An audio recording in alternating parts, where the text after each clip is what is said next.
You can't marry her. Please don't do this. I thought you loved me. I do love you. I never stopped. What is happening?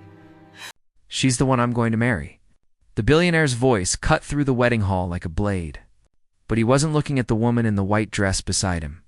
He was staring at a quiet, homeless woman standing near the back of the church, barefoot, trembling, and holding a secret that would change every life in that room.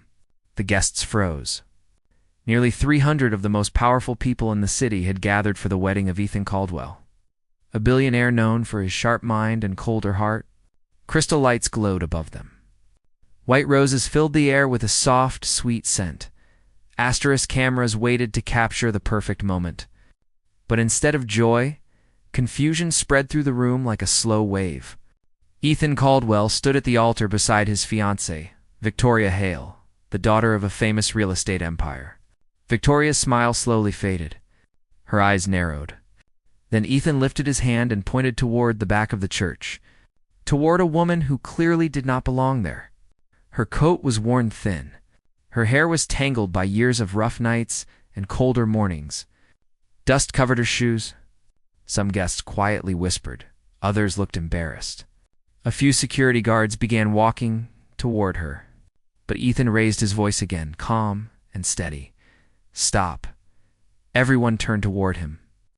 His eyes never left the woman. "She's the one I'm going to marry." A gasp rolled across the church. Victoria's face turned pale. The priest stood frozen. And the homeless woman looked like she might collapse under the weight of hundreds of confused eyes. But what no one inside that church knew was this. The woman standing quietly near the door had already saved Ethan Caldwell's life once. And today, she was about to save something even greater, his soul. To understand how this impossible moment happened, the story must go back 10 years. Long before Ethan Caldwell became one of the richest men in the country, back when his world smelled less like luxury perfume and polished marble floors, and more like smoke, rain, and the cold metal of hospital rooms. Ethan had grown up in a quiet town far from city lights. His father was a firefighter. His mother was a nurse. Both believed in something simple. That real strength was not loud. It was quiet. It was steady. And it always showed up when someone else needed it. Ethan learned early that life could change in a single night. When he was 17, a massive apartment fire swallowed half his neighborhood. His father ran into the burning building to rescue trapped families. Ethan waited outside with his mother in the cold night air. Flames lit the sky like a second sun. People screamed. Sirens cried. And then the building collapsed. His father never came out. The silence that followed stayed inside Ethan for years. It became a quiet wall around his heart.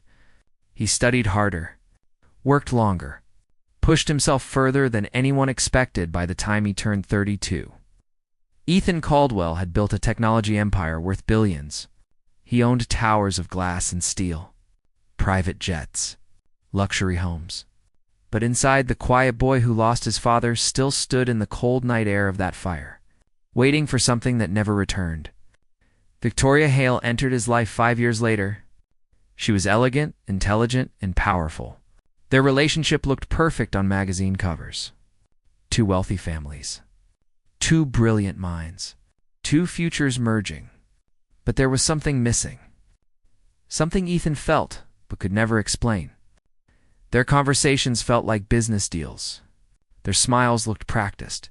Even their laughter sounded rehearsed. Still, the world expected the wedding. And Ethan had learned long ago to give the world what it wanted. So the ceremony was planned. The church was decorated. The guests arrived. And everything was supposed to follow the script, until one quiet moment on the morning of the wedding. Earlier that day, Ethan had stepped outside the church to clear his head. The air smelled of fresh rain and stone. Across the street sat a small park. Near a wooden bench was a woman wrapped in an old coat. She looked thin, tired, invisible to the rushing city around her. Most people walked past without even turning their heads. But Ethan slowed down. Something about her felt strangely familiar. The woman looked up. Her eyes were calm, kind, and full of a quiet strength that felt older than pain. She spoke gently. You look like a man carrying something heavy." Ethan almost laughed. A stranger, seeing through years of guarded silence. He sat down beside her. They spoke for nearly an hour. About simple things. About loss. About what money can buy, and what it never can. At one point, she said something that stayed with him. A person is not measured by what they own. They are measured by who they choose to stand beside when no one is watching. Ethan felt something shift inside him. Something that had been asleep for years. Then she stood up slowly, and before leaving, she said one more thing. "Your father would be proud of the man you still have time to become." Ethan froze. He had never told her about his father. He turned quickly. "How did you know that?" But the woman only smiled softly. Sometimes the heart speaks louder than words. Then she walked away. Hours later, Ethan stood at the altar beside Victoria. The church filled with luxury and expectation.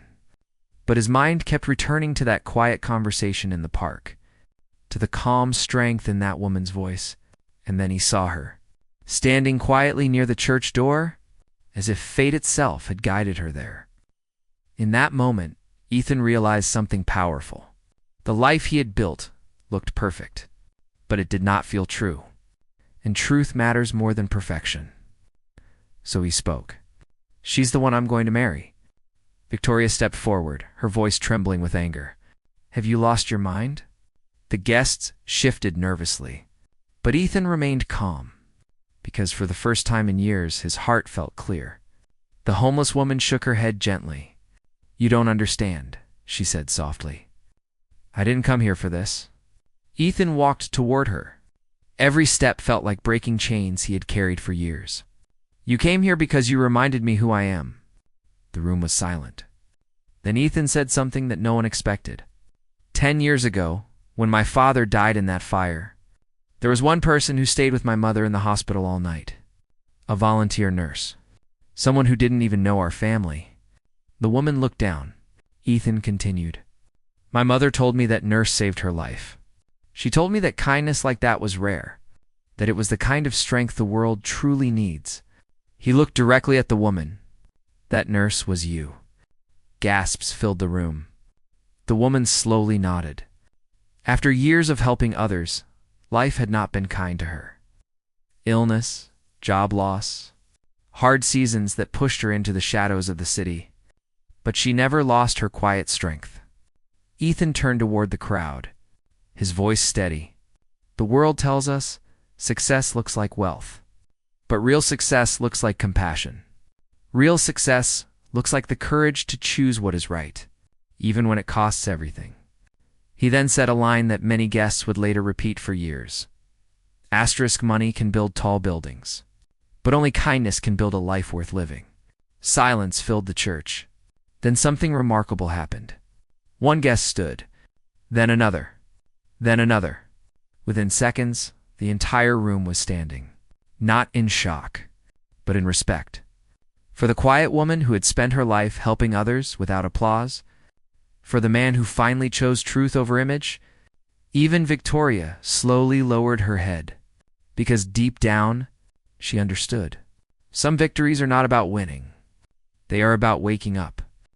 Months later, Ethan Caldwell sold several of his luxury properties. Together with the woman who once stood unnoticed in the back of a church, he built something new. A network of shelters and clinics for people who had nowhere else to go. A place where dignity mattered more than wealth. Above the entrance of the first building, a simple message was written. Silent strength changes the world. Because sometimes the greatest heroes are the ones the world almost forgets to see. If this story moved you, share where you're watching from in the comments. Tell us what silent strength means to you. And subscribe for more stories that remind us that real power is not loud. It is quiet. It is kind. And it always shows up when someone needs it most.